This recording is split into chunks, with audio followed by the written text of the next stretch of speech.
Modern Japanese cinema has exported a recognizable brand of terror across the globe.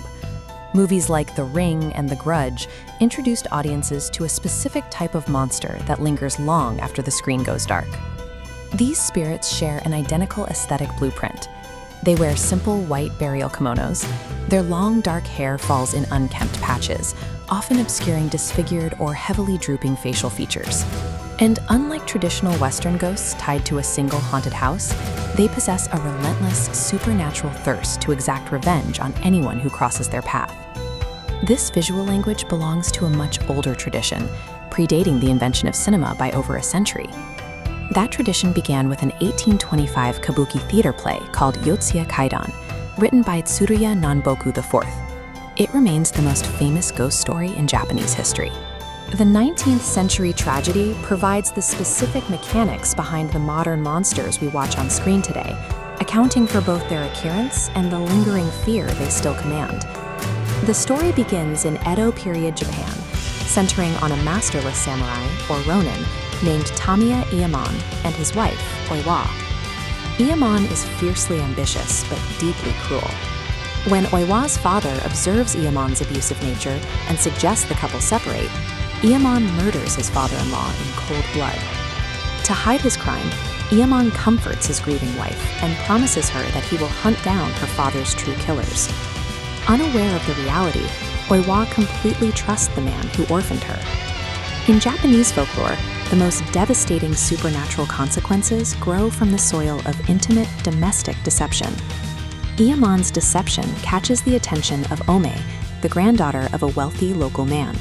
She desires Iemon for herself, and to clear the path, her family concocts a plot to eliminate Oiwa by sending her a beauty cream laced with a highly aggressive poison.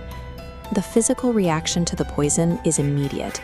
As Oiwa applies the cream, her hair falls out in massive clumps, her face burns and scars, leaving her left eye permanently drooping.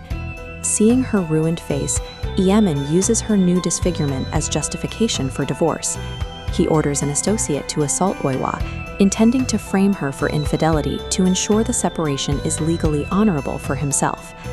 The hired associate refuses to commit the assault, and instead shows Oiwa her ruined face in a mirror. In a hysterical panic, Oiwa runs for the door, trips, and accidentally drives a sword through her own throat. As she bleeds out, she uses her final breath to curse Iemon.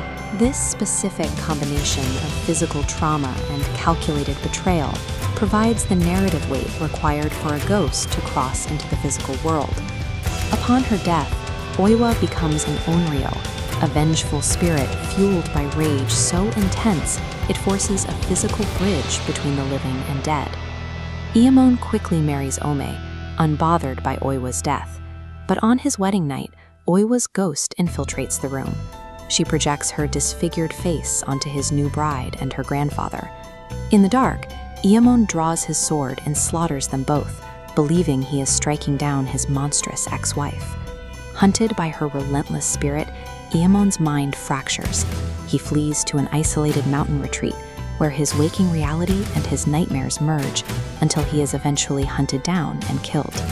This theatrical resolution cemented the onryo in Japanese culture as an inescapable force of karmic justice, unstoppable until the betrayer is completely destroyed.